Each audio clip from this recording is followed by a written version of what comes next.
Everyone, good evening. এখন আমরা যাবো তেমাথানি। ফার্স্টে আমরা ভেবেছিলাম যে তেমাথানি যাবো একটু খাওয়া দাওয়া করার জন্য, তারপরে ভাবলাম যে তোমার দাদাভাইয়ের জন্য একটা জ্যাকেট নেবো, কারণ ওর একটাই হুডি আছে যেটা ও সব জায়গায় পরে, বাড়িতেও পরে, কাজে যায় যখন পরে যায়, কোনো আত্মীয়দের বাড়ি যখন যায় তখনও পরে যায়। তো ভাবলাম, ও বলছিল যে এখন নেবে না, পরে নেবে, টাকা পয়সার একটু সমস্যা আছে। তো টাকা পয়সা তো আসবে যাবে কেন, টাকা পয়সা তো আসবে যাবে, কিন্তু যেটা দরকার সেটা তো নিতে হবে, তাই না? তো আমরা যাবো তেমাথানি। তো ভিডিওটা একটু লং হবে, কেউ বোর হবে না, দেখতে থাকো।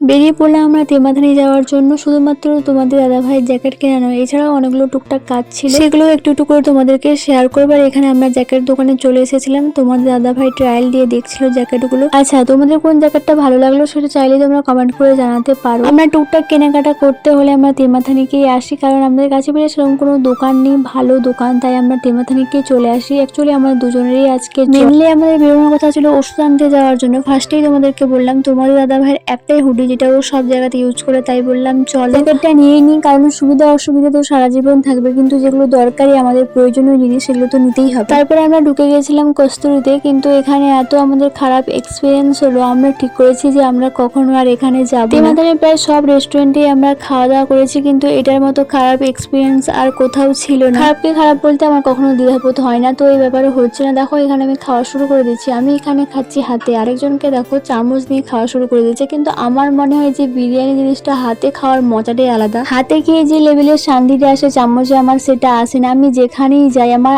আশেপাশে আদার্স পার্সনকে দেখি তারা চামচে খাচ্ছে, কিন্তু আমি চামচে রেখে হাতেই খাই, কারণ আমরা হাতে খেলে যে শান্তিটা পাই চামচে আমার সেই শান্তিটা আসে না। এতে আমার লজ্জারও কিছু নেই, আমার যেটা ভালো লাগে না, যেটাতে আমি খেয়ে শান্তি পেলাম না, সেরকম খেয়ে কোনো লাভ নেই, তাই আমি আমার হাতেই খাই। সে আমাকে লোকজন দেখে যতই হাসাহাসি করুক না কেন। যাই হোক, তারপরে আমরা নিয়ে নিয়েছিলাম ওষুধ, তারপরে ঢুকে গিয়েছিলাম মায়ের জন্য জুতো নিতে, তারপরে গিয়েছিলাম আমরা কিছু মাসকাবাড়ির বাজার করতে। তোমাদের কিছু সুন্দর সুন্দর কমেন্ট পড়ে নিয়ে। সোনা মাহালি কমেন্ট করেছে ভালোই ঠান্ডা পড়েছে দিদি। হ্যাঁ গো, খুব ঠান্ডা পড়েছে। ময়না বাসু লিখেছে খুব সুন্দর একটা ভিডিও দিদিভাই, খুব ভালো লাগলো দেখে, থ্যাংক ইউ সো মাচ দিদিভাই। পূজা মন্ডল লিখেছি খুব সুন্দর ভিডিও করো দিদি, খুব ভালো লাগে দেখে, থ্যাংক ইউ সো মাচ। এইভাবে আমার কমেন্ট বক্সে একটা সুন্দর কমেন্ট রেখে যাও, আর কি কোথা থেকে দেখছো সেটা অবশ্যই আমার কমেন্টে জানিয়ে যাও, যাতে আমি জানতে পারি যে কে কোথা থেকে আমার ভিডিওটা দেখছো। চলো এখনের মতো আসি, ভিডিওটা ভালো লাগলে একটা লাইক করে কমেন্ট করো আর শেয়ার করে দাও, আর আমাকে ফলো করতে কিন্তু একদম ভুলো না। তো ফিরে আসছি নতুন একটা ভিডিওর সাথে, ততক্ষণ ভালো থেকো, সুস্থ থাকো, বাই বাই গাইস।